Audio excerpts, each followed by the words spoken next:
بسم الله الرحمن الرحیم. ملګرو زمونږه د علي پاشتو اپریشن چې کوم هیرو دی هغه مونږ د خیر سره هغه خپل کور ته مونږ راوړو. څه شو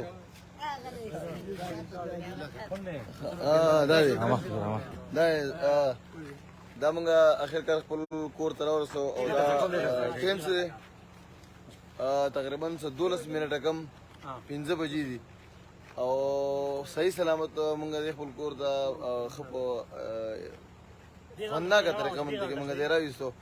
خو د ویډیو راتلو مقصد په دې ټایم کې په دې سار ټایم کې زمونږ دا دی چې مونږ ټوله شپه مونږ مزل وکړو او واقعي د چې کوم کار کړلی دا ستاینې وړ دی. هر سړی به د مبارکۍ له راځي، هر سړی به د ډاډګیرنې له راځي. نو دې غریب پرون سار دی تللی دی او بیا غونډه ورځ په دغه کې دغه ځای کې ولاړو. په دغه ځای کې چې څومره خلک هم ولاړو دا خلک چې کوم دی د غرمې روټۍ نه ده خوړلې. بیا ماښام دوی د اپریشن شروع کړلی. د اپریشن نه بعد بیا دوی دا کړېدل دي را کړېدلي دي. نو غونډه ورځ دوی داسې وهله. بیا غونډه شپه اوس دا موږ په مزل کې ووهله. نو اوس موږ راورسېدو شیرول ته. اوس دا ټایم په شیرول کې و دی به اوس لاړ شي خپل کور ته.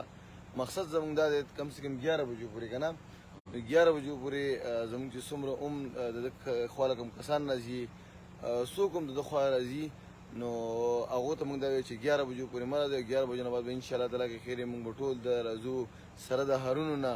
دا زموږ هیرو دی. د چې کوم کار کړلی یقین وکړه چې موږ سره الفاظ نشته چې هغه په الفاظو کې موږ بیان کړو.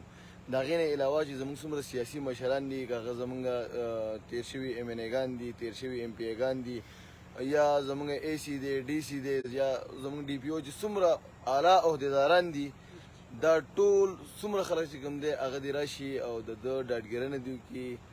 د چې کوم کار کړی دی زموږ سر یې اوچت کړی دی او فخر شانګله په نوم باندې کې به دی یادېږي. نو عباس بھائی بس بسم الله وکړه چې بیا به دغه بس خبره ده. منصور بھائی خبرې غټولې دا وکړې زموږ دا فخر شانګله زمونږ دا رور صاحب خان او وسره بل هلک حسنزیب دا دواړه د انتظامیه نه نور چا نه خو کم از کم خپل شانګلي انتظامیه نه DG صاحب نه او DPO صاحب نه دا خواست کوو دا مطالبه کوو چې زمونږ د رور له به کور ته راځئ او د چې کوم کار کړی دی د هغې کریډټ موږ بل چاته ورکول ته تیار نه یو. بالکل دا کریډټ به هر صورت موږ دله ورکوو او شانګلي خلکو په سوشل میډیا موږ وکړه کریډټ ورکړو. دا کریډټ موږ بل چاته ورکول ته تیار نه یو. د کوم کار کړی دی د هغې ډاډګیرنه پکار ده.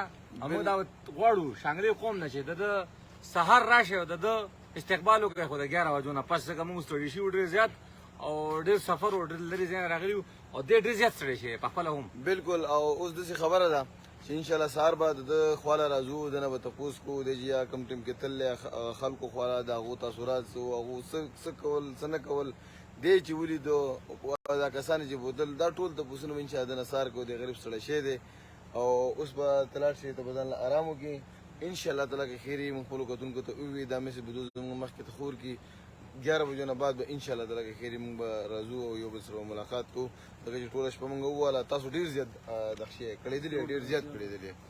نو دغې سره ماله اجازت راکړئ د الله په امان.